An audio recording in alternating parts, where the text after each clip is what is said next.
Morning, everyone. Hope everyone is having a great morning. I'm glad you're here. As always, it's wonderful to be here and to see your names come up on the screen. I find that to be wonderful just to see familiar names and faces on there. I'd like to show you a picture. Noella sent me her blocks. She is using some of her own fabrics, and this is what she has done so far. I think the background is what she is laying that on is lovely. I don't know if she's going to incorporate that into the quilt or not, but I think the blocks are just wonderful. And Noella, thank you so much for sending those in. And then today we're going to be looking at a couple of different things. We're going to be doing in the bottom right hand corner the house blocks, and we're going to put in the moon and talk a little bit about the tree branches behind the far right, the house on the far right. It's probably not going to go in during this week's time because it does extend over into when we put the quilt together. So that will probably go on later on. So we're going to talk about those things today. And so let's get started with that. Let's see how we're doing here. Good morning, everyone. I see some familiar faces on there. It's wonderful to see you here today. And getting into this fall quilt, we're getting down to getting it done and starting to put it together. So after next week's blocks, then we're going to talk about putting the top together, putting the borders on, and then possible ideas for quilting that quilt. But right now, let's drop down to the pattern. And we're going to look at house block 1, and we've got house block 2. And the difference between the two blocks is that the roof on block 1 is done with template as opposed to the other houses that are done without that chimney piece on there. Of course, if you want a chimney on all three, you can certainly do that. Very easy to insert. When you were making the templates, and for whatever reason I don't have them right in front of me, the papers, but you had roof template 1, you had 2 pieces to that, and along this side it said to join. And so I cut those templates out. I joined the 2 pieces, and that is where you get the full template for the roof. And if you look at the cutting of that with the black snap dots for it, or the snap dots, you're going to see that you cut out one of the templates, you turn it 180 degrees, cut out the second one, and then you would cut the third from that 9.5-inch strip that you cut from the black triangle fabric that we had substituted for the snaps on there. So that made it really easy. And as always, I used freezer paper template because I can iron it on. It's not going to move on the fabric. I can get an accurate cut with that. Freezer paper is one of my best tools in my box with that. So that is how that happens with the house block. So I want to talk a little bit about making that chimney and the rest of the roof on there. And if you will look at the pattern again, you have I took the liberty of sewing the first 2 together, AK and I on the bottom. And I want to talk a little bit about when you sew and press long seams anytime. This one isn't terribly long, but it is, it does go vertically. And this is where pressing and ironing come into play quite a bit in terms of quilting and piecing. So let's go ahead, and I'm going to sew these two together at this point. Get those evenly in there. And again, if you get slippage or anything like that in your fabric as you're putting it under there, under your presser foot, then do go ahead and put some pins in. Today I'm going to forego the pins, get this under the machine. I'm going to get going, and then I want to make sure that I have it held firmly at the far end. I know it's off camera, but basically I'm just aligning the bottom and making sure it is aligned all the way. And we've talked about, you know, when we get closer to the end, that I use my left hand as a guide to go all the way through, so that I do not do that thing where sometimes your sewing goes off to the left or to the right, depending on which way your machine, you know, might pull. So now I have my pieces sewn together, and now I'm going to press them. And as always, just laying the iron down on the threads to press those threads in. And then I find that if I just touch the side and not running the iron down, but pressing it in all the way up, and then holding it. And I want to, you know, talk about any time that you press long seams, do it vertically, not horizontally. And the reason for that being that when we put items on our ironing board horizontally and we iron, we have a tendency, our arms automatically go on a swivel and they turn. And we get those, you know, rainbow effects on our fabric. And I don't know if you've ever noticed that or not. And it's usually due to the way we iron. So I suggest, if this is your ironing board right here, that you press this way and actually do the pressing down as you go, like that, so that you don't get that. So that helps me so much with keeping it straight, because you do want it straight as you're working through that. So now we have this top done.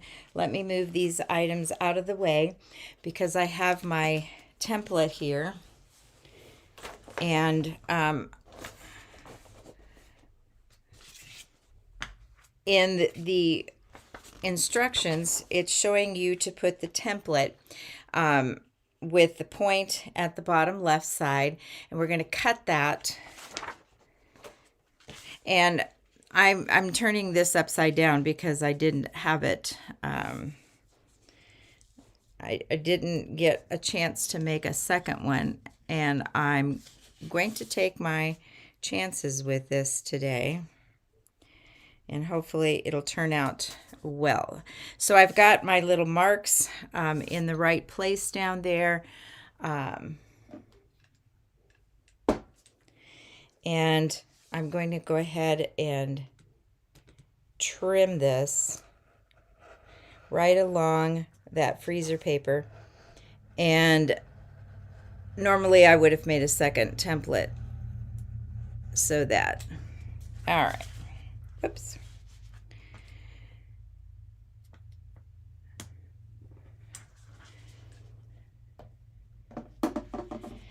And now I have that side of the roof made.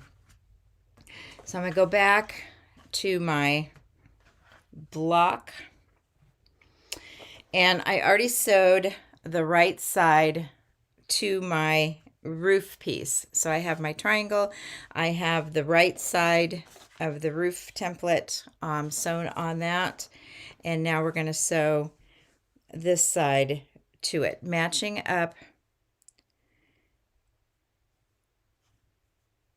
our cuts. And here I am going to drop a pin in because I have quite a bit of length.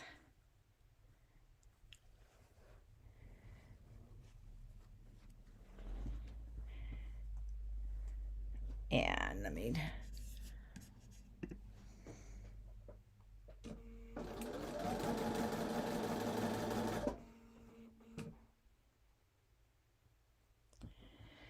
And I sewed a few stitches in, and now I'm aligning that, keeping it straight as I go.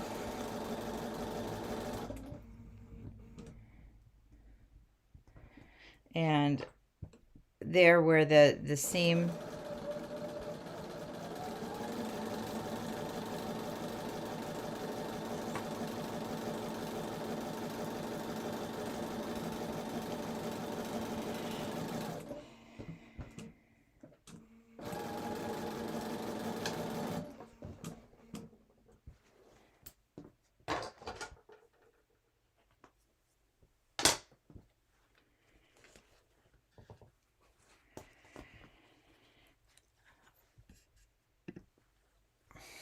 and now again I want to sink my threads, and I'm going to just hit that seam line down.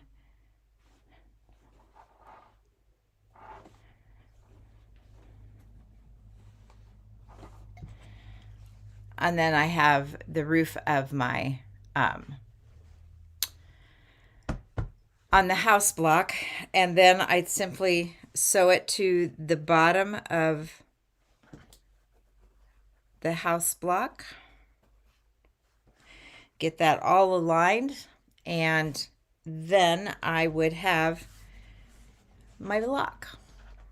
All right, so that is, and then you're going to make two other ones.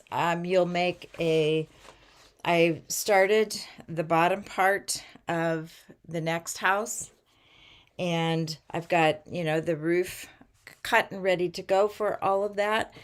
And once you get all three of the houses made, then in the picture, let me bring up the picture of the quilt again. You're going to see that there's a strip in between the houses, and then there's also the moon there. And you've got your templates made for the moon as well. And so just go ahead and make that circle. Now what I did, because I was sent a picture of another person's and I didn't get that up on the screen. For whatever reason, I couldn't get that to come up on the screen. But I made my moon just a bit bigger. It looked so much better.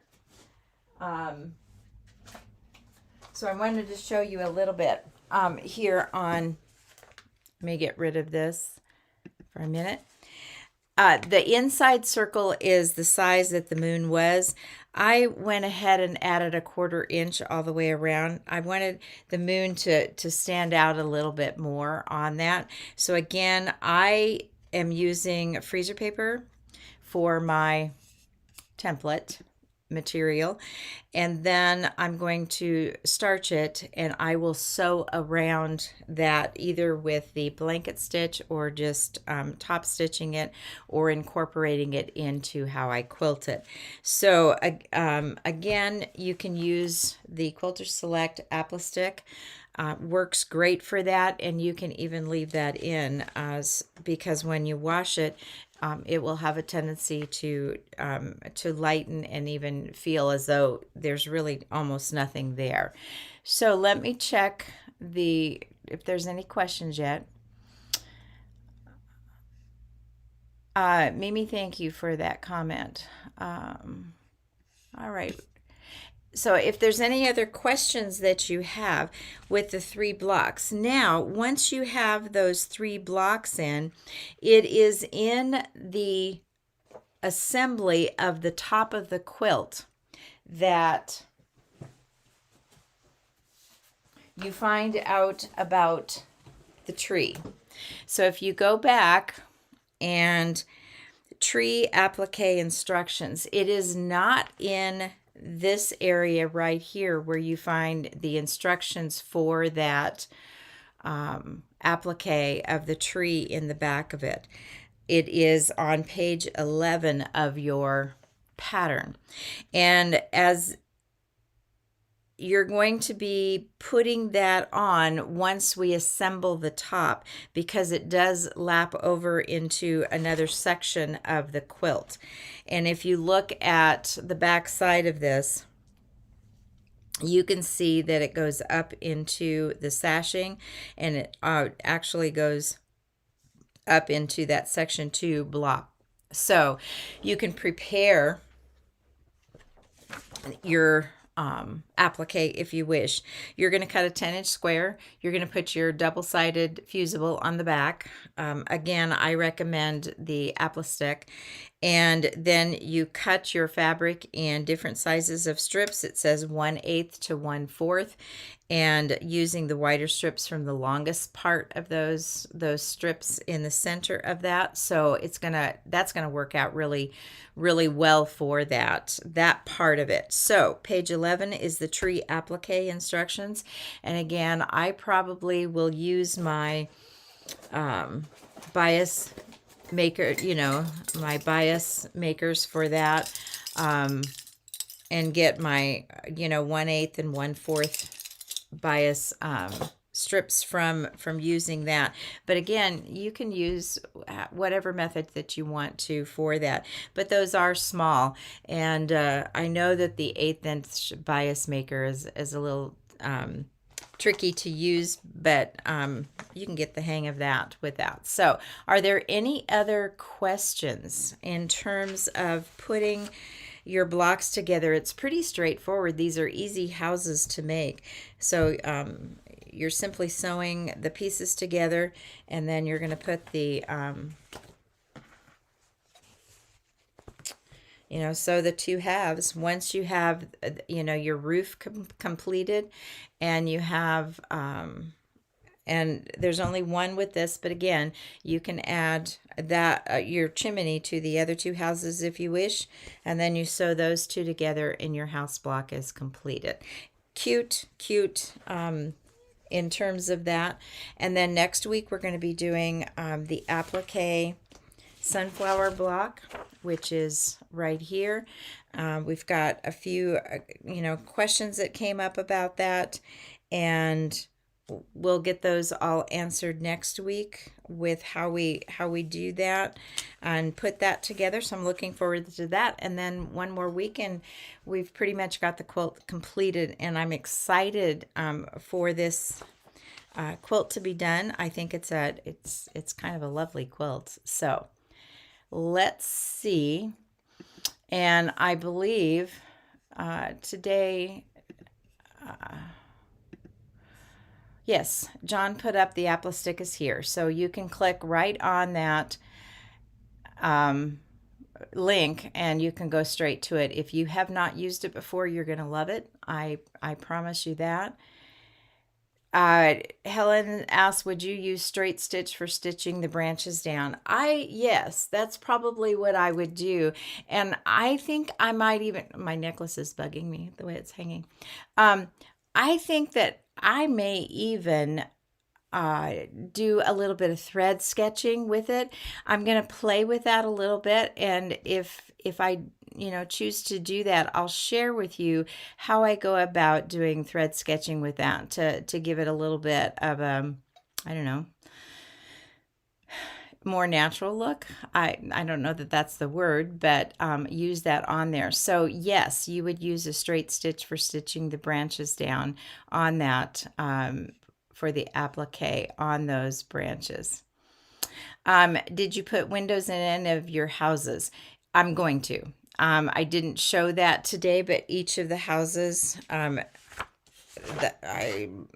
the one house has the windows in it. Let me drop down, and the second house has the little windows, and there's a template for those. They're very small squares, so I probably will not turn them under. I will simply leave them as it is, and I may stitch around the edges of those closely, so there's no fraying or that kind of thing. The windows, I think, would also be a good place to use like a satin stitch around those four to give it almost a window pane look. A more of a window, a wide window pane where like the wood that goes through to break those up. But yes, there is windows on the first block and the second block, and not on the third. But again, as with the chimney, you certainly could put the window on the third one as well. But they are small and they look adorable on there. But again, I don't think I'm going to turn those under simply because they are small and get away with that. So any other questions about the window? And sorry about that.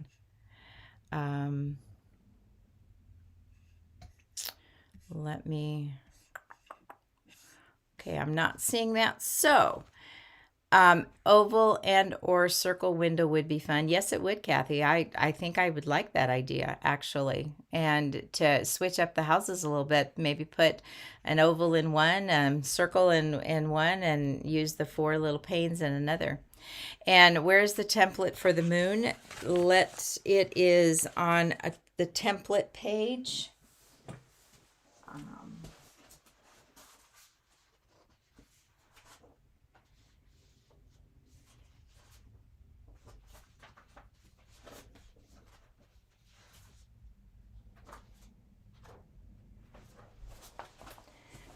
Excuse me, I had to run over and pick it up. If you look on page 18, you'll see it says moon right there at the top. There is the template for that, and there's the template for the windows.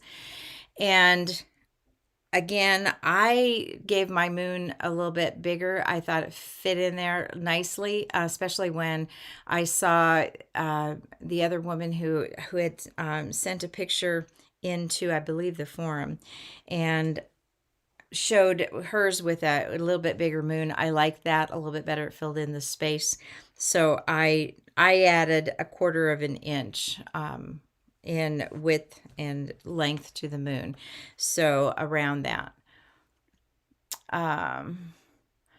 And Sharon, I like your idea of putting a pet in the window. That would be lovely. I think that would be really, really cute to add that. So be whimsical, be fun, enjoy, adding your own touches to this, because it just makes it fun that way, and gives it your personality. And I like that. So next week, applique sunflowers. And then the week after that, we'll have putting it together and talking about borders. Borders can be a little bit tricky, and we've got some striped fabric. And I also saw a couple of quilts where they did their own thing with borders. They didn't use the borders that the pattern showed. So we'll talk about that as well. So I look forward to that. You guys have an absolute wonderful week, and we'll see you next week.